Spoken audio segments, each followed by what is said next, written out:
하나님께서 때에 따라 우리에게 찾아오셔서 여러 순간순간 질문하시고 말씀하실 때가 있으십니다. 성경에 그런 경우가 여러 번 나타나는데요.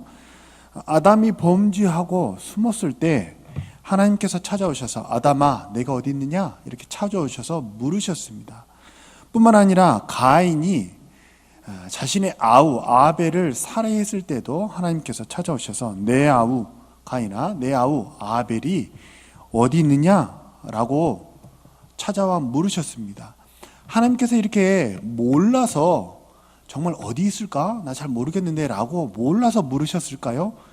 하나님께서 아담을 찾아오시고 가인을 찾아오셔서 그렇게 물으셨을 때는 좀 돌이킬 수 있는 마지막 기회를 주시는 의미로 물으셨던 것입니다. 하나님께서는 우리가 잘못했다고 바로 이렇게 징계하시는 분이 아니라 다 알고 계시고 그러시지만 다시 한번 돌이키기 위해서 내 아우가 어디 있느냐라고 하나님 제가 순간 욱해서 그렇게 잘못 선택했습니다. 하나님 용서해 주십시오.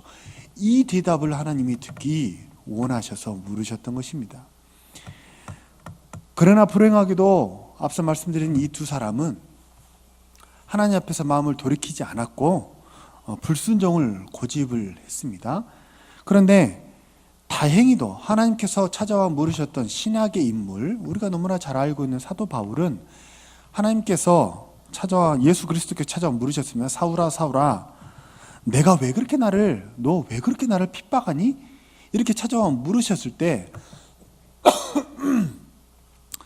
너무나 다행히도 사도 바울은 그 하나님의 주권적인 은혜로 말미암아 핍박자에서 기쁨과 축복을 전하는 사람으로 그의 인생이 변화가 되었습니다.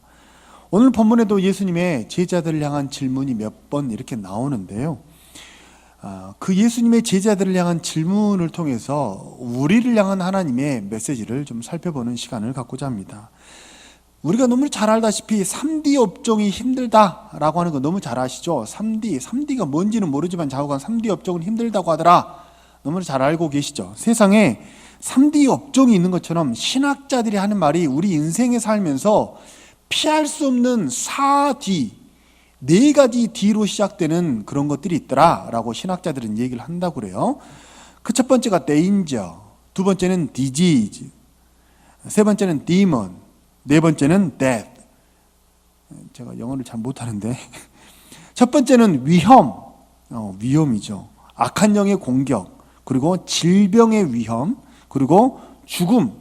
이 4가지는 인생 살면서 피할 수 있는 사람이 없더라라고 신학자들이 이야기를 한다고 그래요. 이런 어려움이 오늘 같이 읽은 우리 성경 본문에도 나타나는데요. 예수님의 제자들을 훈련시키는 패턴을 가만히 살펴보면 권세 있는 말씀으로 제자들에게 말씀을 아주 강하게 딱 가르치셨습니다. 그렇게 말씀을 권세 있는 가르침으로 가르치신 이후에 그것으로 그치지 않고 제자들을 데리고 삶의 현장에 가서 그 권세 있는 말씀이 삶의 현장 속에서 어떻게 풀어지는지 그 이론과 실제를 적절히 조화시키면서 예수님께서 가르치고 계셨어요. 우리가 같이 읽은 본문 바로 앞에는 뭐가 나오냐면 겨자씨만한 작은 씨앗이라도 심으면 그것이 자라서 이삭이 되고 알찬 알곡이 되고 그리고 큰 나무가 되어서 온갖 새들이 깃들일 만한 그런 나무가 될 거야 라고 예수님께서 알려주신 이후에 그 이후에 예수님께서 제자들에게 우리가 어디로 가자라고 하는 그런 상황 속에 광풍을 만나게 된 것입니다. 자, 제자들에게 찾아온 이 광풍은요, 성경에 보니까 광풍, 말 그대로 미친 바람이죠. 엄청 큰 태풍이 왔던 것 같아요. 헬라 원문에 보니까 메갈레 아네무 이렇게 나와요. 메갈레, 우리가 메갈레라고 하는 말은 너무 익숙한 말인데 메갈레라는 헬라어 말은 왜 메가톤 이런 말 들어보셨죠? 메가톤 어떤 뜻 같아요? 되게 크다고. 어떻다고요? 메갈레 뭐라고요? 크다고.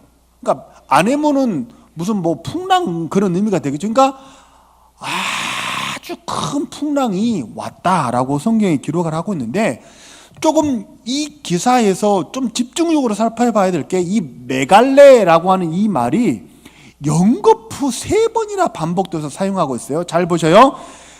큰 광풍이 일었다라고 하는 데서 메갈레, 크다는 말이 한번 나오고요. 두 번째, 광풍이 그렇게도 큰데 놀랍게도 예수님은 어떻게 하고 계시냐면, 예수님이 잔잔하라 라고 말씀하시니까 어떻게 됐냐면 그 바다가 크게 잔잔해졌더라 라고 하는 데서 크다는 말이 한 번 더 나오고요.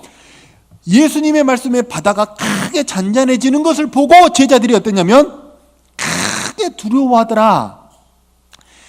하도 크니까는 막 침이 안 넘어가네요. 그렇게 큰 일이 성경에 3번이나 반복되고 있어요. 우리가 혹간 이렇게 생각할 수 있으면 내가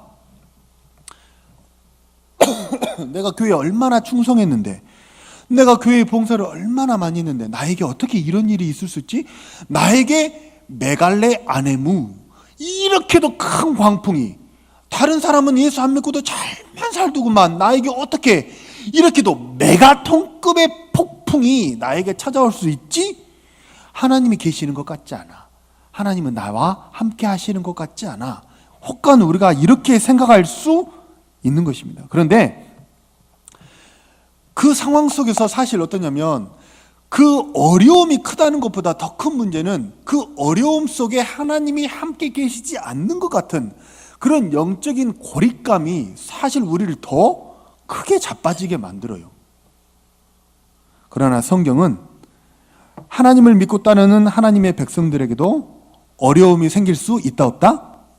있다라고 얘기하지만 더 나아가서 그것을 끝이지 않고 연달아서 뭐라고 얘기를 하고 있냐면 하나님의 자녀들에게 어려움이 생길 수 있지만, 그러나 하나님의 자녀들에게 생기는 그 어려움은 저주가 아니고 뭐다? 축복이다. 뭐라고요? 믿으시기 바랍니다. 잘 보세요.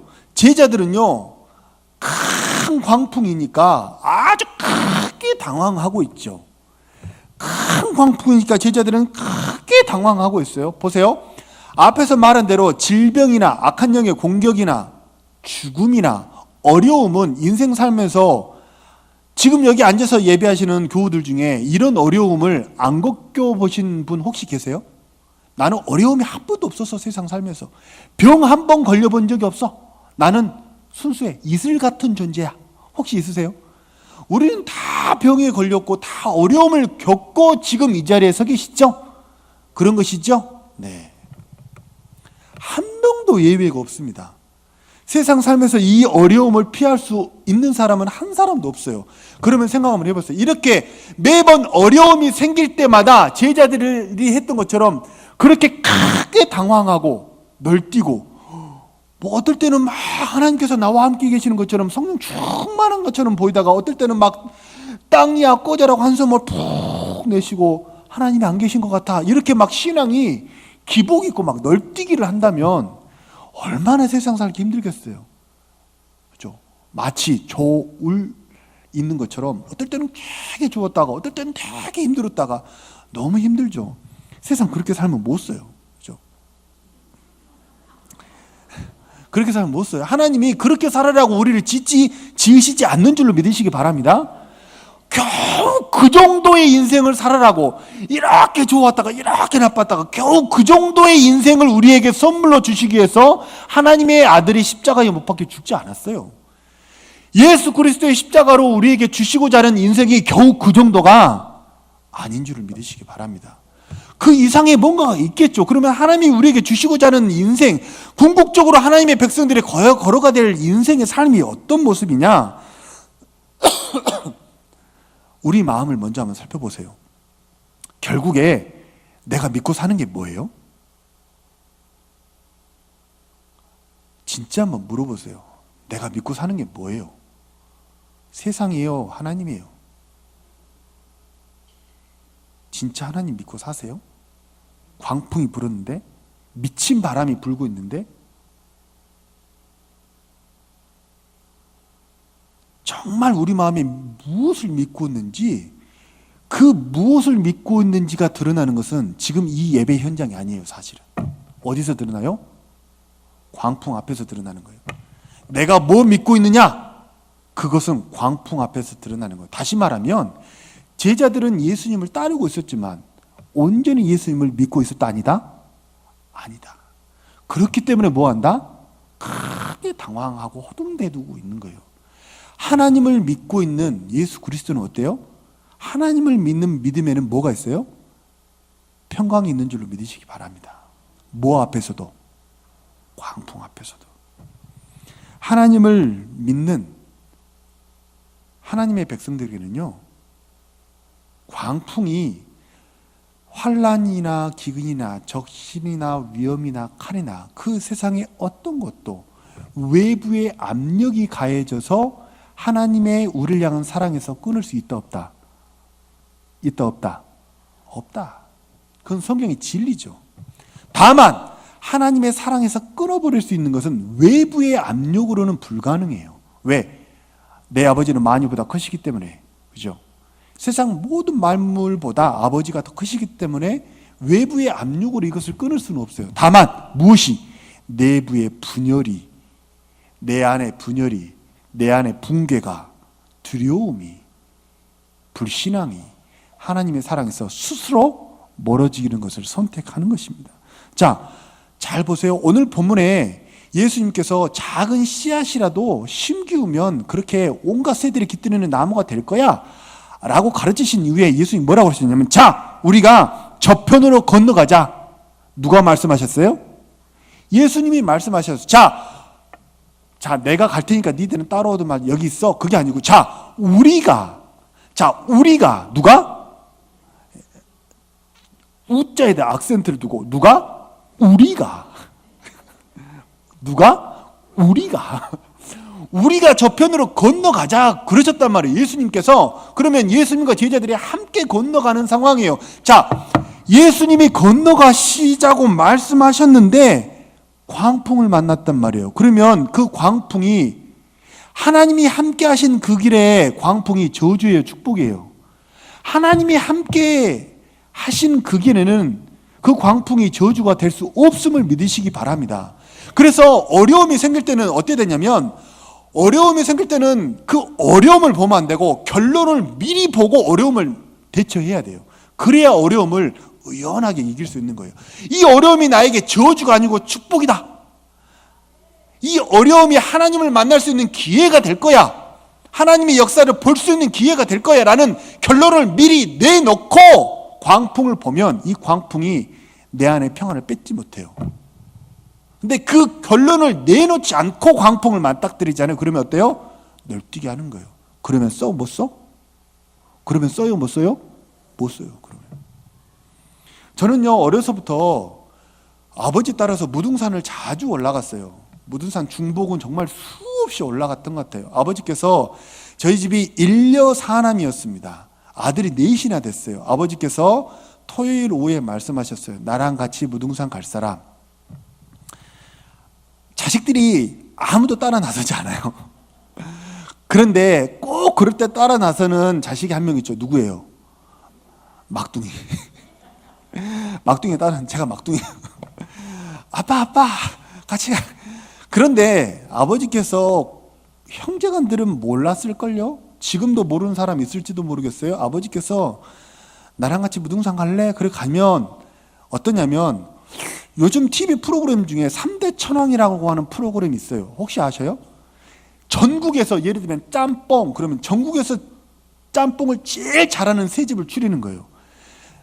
치킨, 그러면 전국에서 제일 치킨을 잘하는 세 집을 꼽는 거예요. 근데 전국에서 제일 치킨을 잘하는 6집에 들어간 곳이 광주 양동시장 통닭이에요.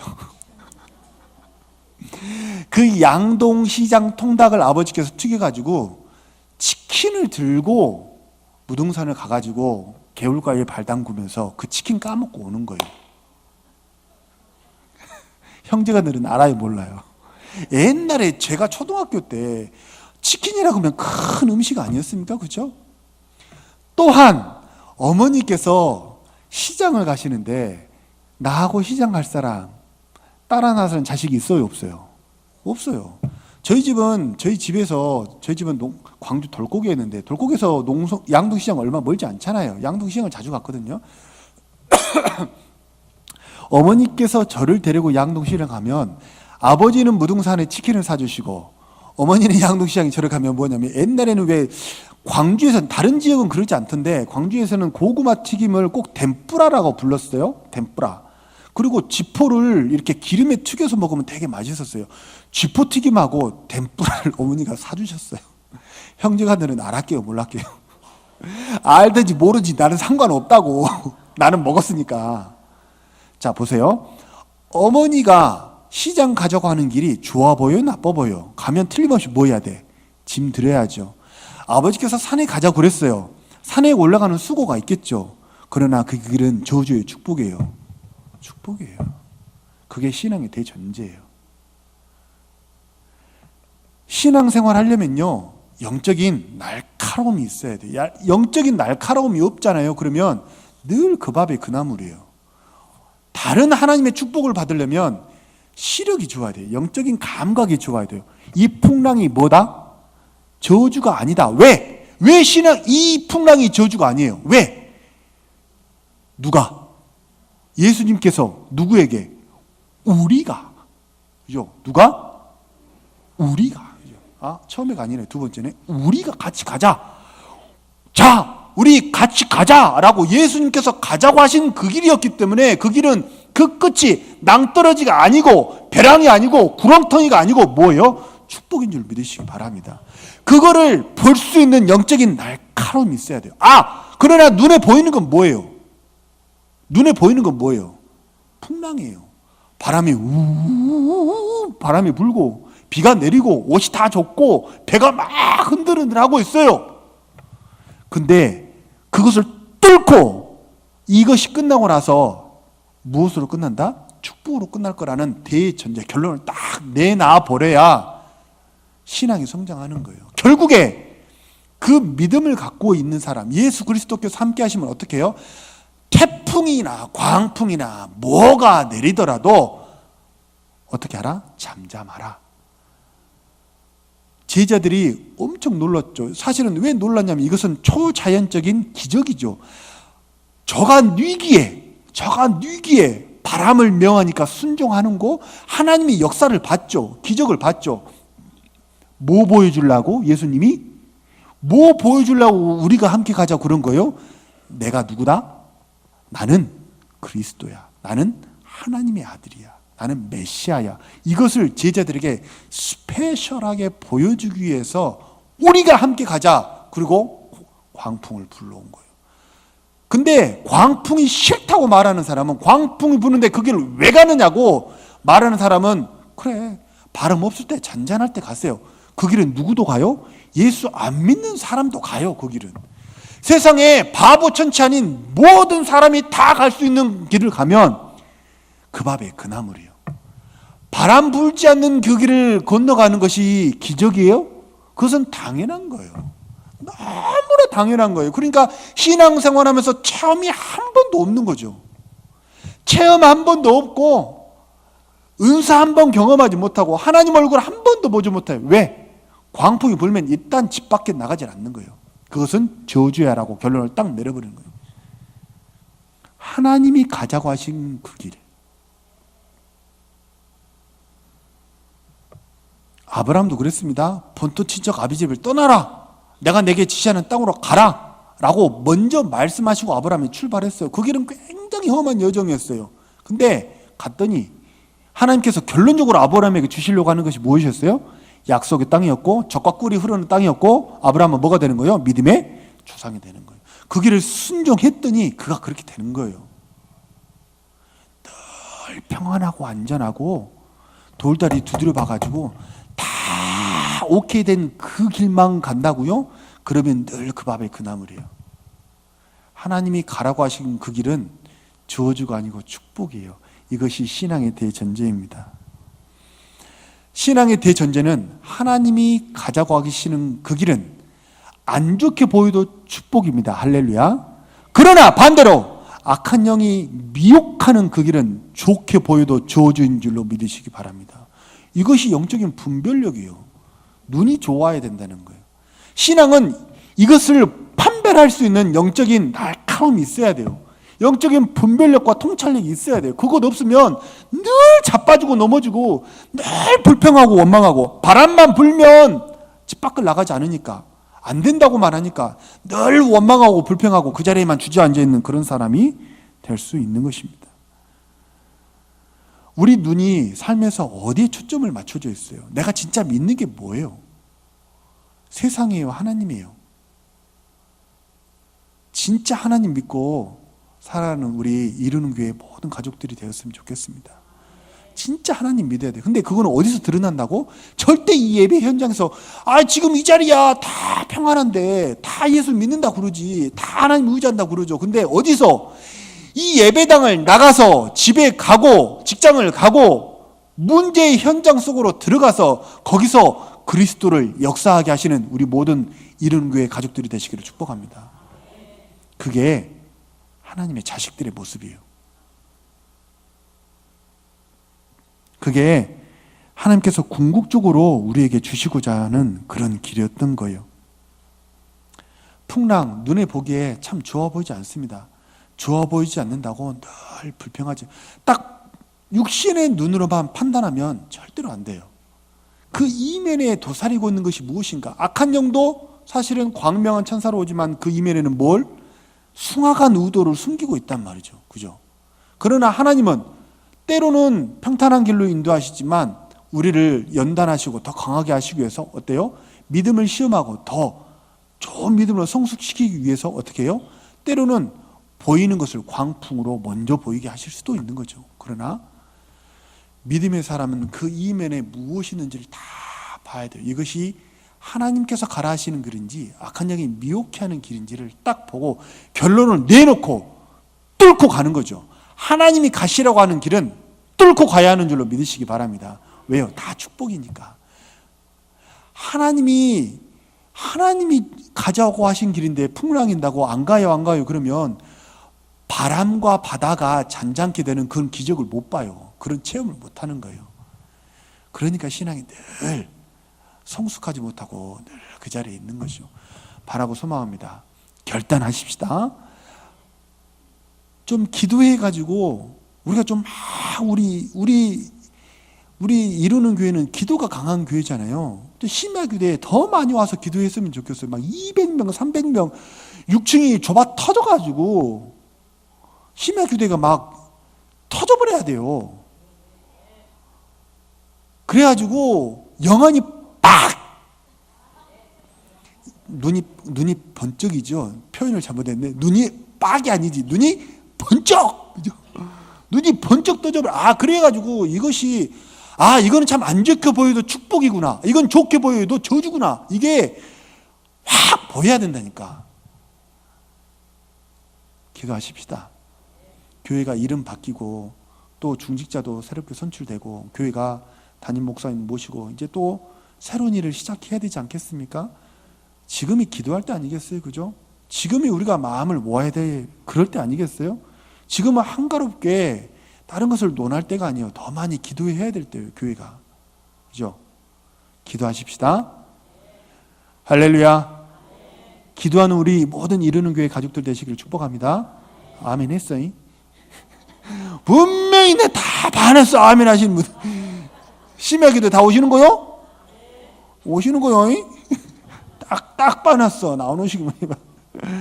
그래서 우리 합심해서 많이 기도하고 막 성령 충만 받아버리고 늘 그 밥에 그 나물 아니라 우리 가정에도 직장에도 내 건강에도 신앙에도 관계에도 막힌 것들이 뚫어지고 맺힌 것들이 풀어지는 역사들이 좀 일어나야 되지 않겠습니까? 그게 다 하늘에서 풀려야 돼요. 눈이 떠져야 돼요. 주님과 함께 풍랑을 헤치고 저편으로 건너가는 우리 모든 이런 교회, 축복의 문을 열고 하늘의 보좌를 흔드는 모든 이루는 교회 가족들 되기를 주님의 이름으로 축복합니다.